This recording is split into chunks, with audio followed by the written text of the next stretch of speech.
हाँ भाई नमस्कार दोस्तों, हम अब वैदिक सभ्यता के बारे में पढ़ेंगे।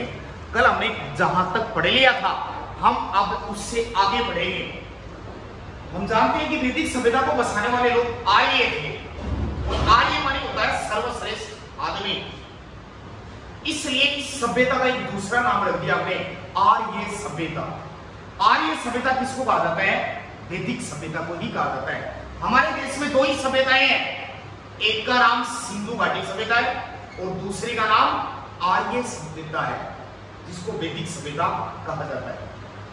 आज हम एक अलग ही विचित्र पार्ट की चर्चा करेंगे, जिनकी जानकारी अपने को आवश्यक है।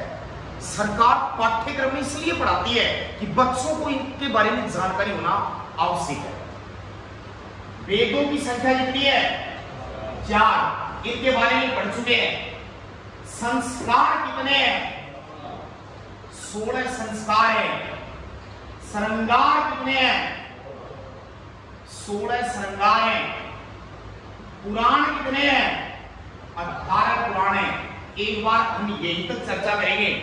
सामान्य रूप से एक मनुष्य के जन्म से लेकर मृत्यु तक हिंदू धर्म के अनुसार उसके जीवन में 16 संस्कार आते हैं।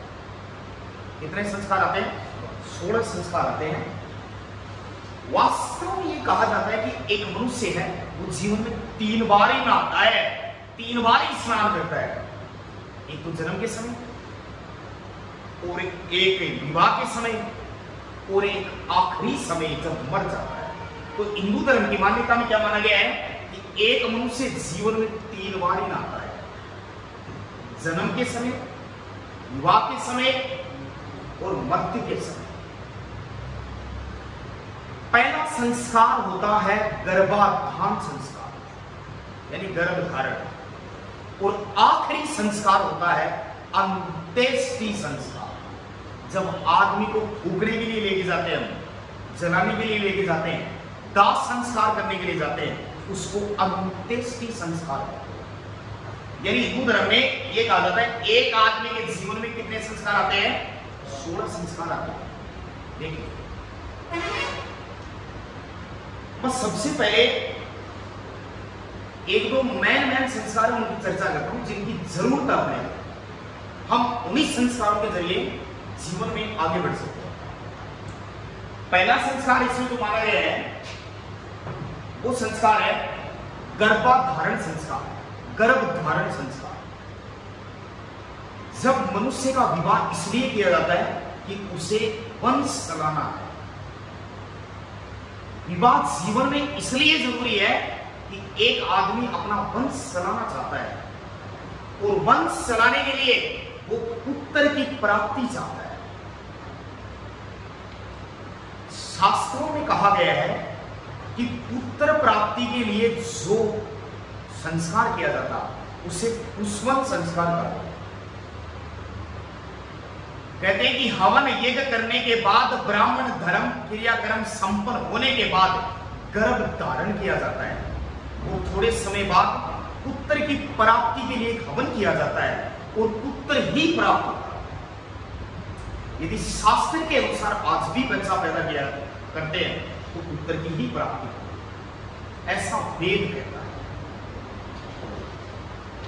फिर वो धीरे धीरे बड़ा हो जाता है, उसका नाम निकाला जाता है, फिर वो उसके बाल काटे जाते हैं, जड़ूला उतारा जाता है, फिर उसे समाज में बाहर निकाला जाता है और पढ़ाई लिखाई के लिए विद्यारंभ संस्कार दिया जाता है, जनेऊ धारण करता है और चूड़ाकर्म संस्कार होता है। इसके बाद वो धीरे धीरे स्कूल से शिक्षा पूर्ण करने के बाद घर आ जाता है, अंत में उसका विवाह कर देते हैं और अंत में वो मर जाता है। ऐसी एक श्रृंखला रही हुई है संस्कारों की। शास्त्र ये कहता है कि विद्या आरंभ करने के लिए आपको हवन करके जनेऊ धारण करनी चाहिए और जनेऊ तब तक पहने रखनी चाहिए जब तक आप सक्सेस नहीं होते हैं, यानी विद्यारंभ संस्कार पूरा नहीं होता आपका। संपूर्ण पढ़ाई लिखाई करने के बाद घर चले जाना चाहिए और विवाह संपन्न कर लेना चाहिए और एक गृहस्थ जीवन जीना चाहिए जो एक लंबी समय होती है। फिर अंत में अंत्येष्टि संस्कार होता है जो पुत्र प्राप्ति के बाद, और पुत्र से ही अंत्येष्टि संस्कार शुभ माना गया कि पिता की मृत्यु के बाद यदि पुत्र हाथ लगा देता है अर्थी में, तो उसको पवित्र माना जाता है, उसकी गति हो जाती है, ऐसा शास्त्र मानता है हिंदू धर्म। तो 16 संस्कार के बारे में लिखा, तो इतना ही ध्यान रखना कि संस्कारों की संख्या कितनी होती है, 16 संस्कार होती है। अब आइए हम श्रृंगार की बात करते हैं। दूसरा पॉइंट अपना क्या है, श्रृंगार। भारतीय शास्त्र में लिखा गया है कि एक मनुष्य को अपने जीवन में जो महिला है उसे 16 श्रृंगार करने चाहिए। शास्त्र इस बात की गारंटी देता है कि जो महिला 16 श्रृंगार करती है उसका पति उस महिला से पहले कभी नहीं मर सकता। ये शास्त्र कहता है, गारंटी देता है शास्त्र इस बात। जो महिला 16 पूरे श्रृंगार करती है उसका पति उस महिला से पहले कभी नहीं मर सकता। ये गारंटी है इस बात। ये 16 श्रृंगार क्या हो सकते हैं, आइए थोड़ी सी जानकारी रखते हैं जितना अपने को अनुभव है। एक श्रृंगार होता है सिर में कोई भी, जैसे रबड़, बक्कल, क्लिप जो भी रखती है महिलाएं, उसको एक श्रृंगार माना गया है। दूसरा श्रृंगार है माथे पर सिंदूर धारण करना, यानी मांग। तीसरा श्रृंगार है माथे पर महिला के बिंदी होनी चाहिए। चौथा श्रृंगार है आंखों में काजल होना चाहिए। पांचवा श्रृंगार है कानों में कोई ना कोई एक आभूषण होना चाहिए। छठा श्रृंगार है नाक में कोई ना कोई आभूषण होना चाहिए। सातवां श्रृंगार है होठों पर लिपस्टिक होनी चाहिए। नौवां श्रृंगार है गले में कोई ना कोई आभूषण होना चाहिए महिला के। 10वां श्रृंगार है हाथों की कलाइयों में कंगन होना चाहिए। 11वां श्रृंगार है अंगुलियों पे रिंग होनी चाहिए। 12वां श्रृंगार है अंगुलियों पर नेल पॉलिश होनी चाहिए।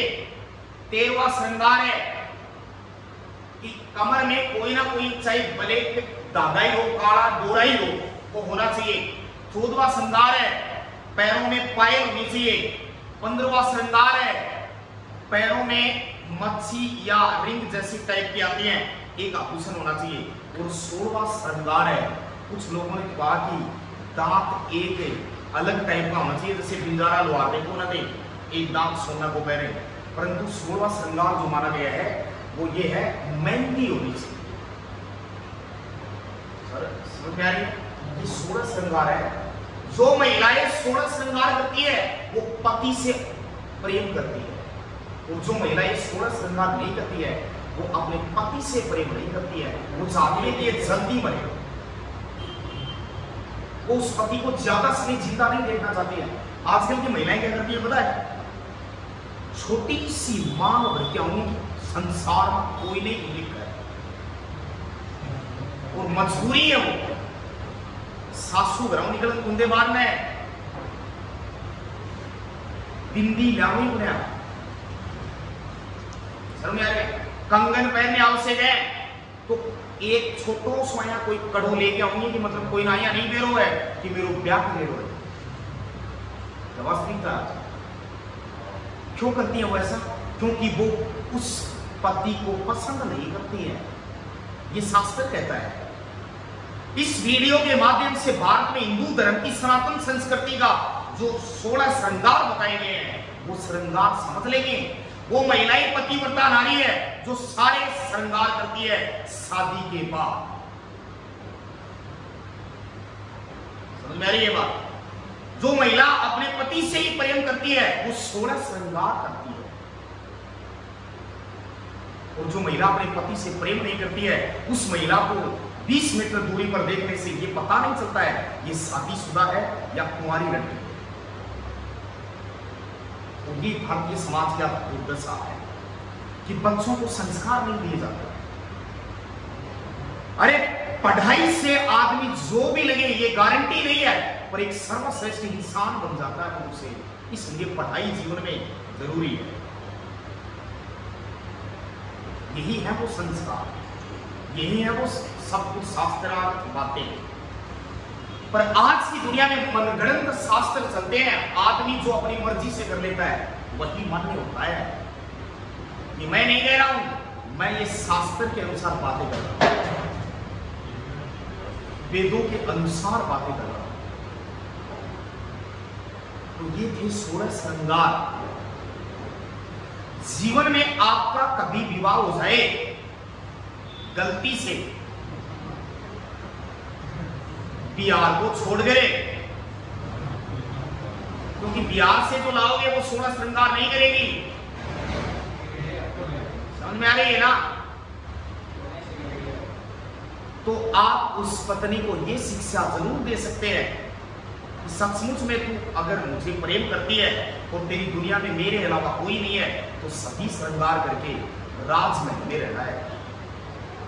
तेरी लाइफ को हम समृद्ध बनाएंगे, चाहे हमें दुनिया की काट भी घेर गई पैसे कमाने पड़े, पर विश्वास यही होना चाहिए कि 16 श्रृंगार है, क्योंकि तू 16 श्रृंगार करेगी तो हम कभी मर नहीं सकते। ये विश्वास है पूरा, हम ऐसी ही शिक्षा लेकर आए। यही पाठ पढ़ाना चाहिए डेरा बेमाई, बाकी किन्हीं नहीं पढ़ाना चाहिए। बाकी ब्राह्मण सब व्यवसाय व्यापार गए। पहला नियम बता देगा, पराई स्त्री पर ध्यान नहीं देगा। आप ही देखो, ध्यान या न्यायालय को करेगा, दूसरी जगह ध्यान देखो।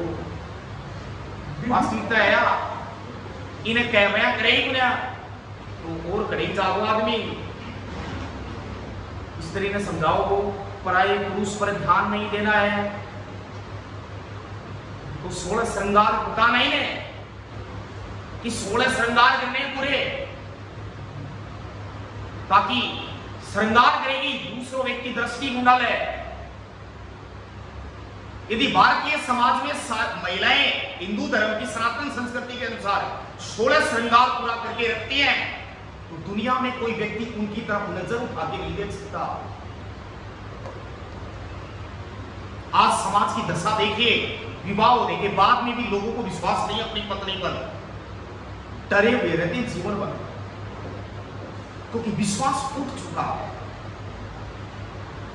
इसी वजह से, क्योंकि उन लोगों के पास सब कुछ है पर संस्कार नहीं है, कुछ नहीं है, बर्बाद उनकी जिंदगी, वो खुद भी किसी की जिंदगी में आकर तबाह कर दे।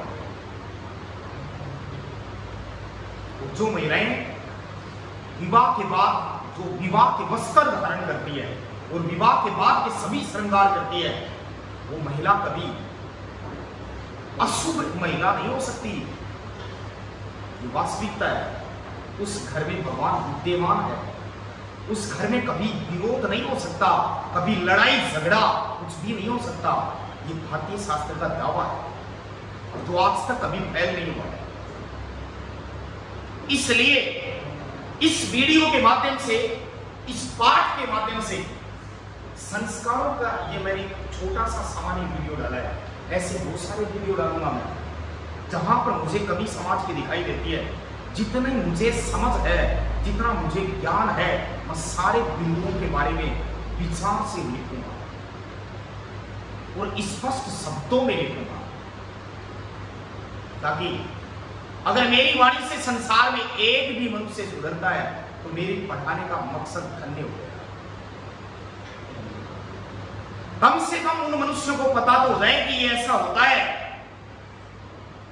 पालन करना नहीं करना तो उनकी मर्जी की बात है, क्योंकि वो स्वतंत्र भारत में पैदा हुए, स्वतंत्र है, वो स्वतंत्र रहेंगे। जिसकी मर्जी वो अपनाए, जिसकी मर्जी नहीं अपनाए।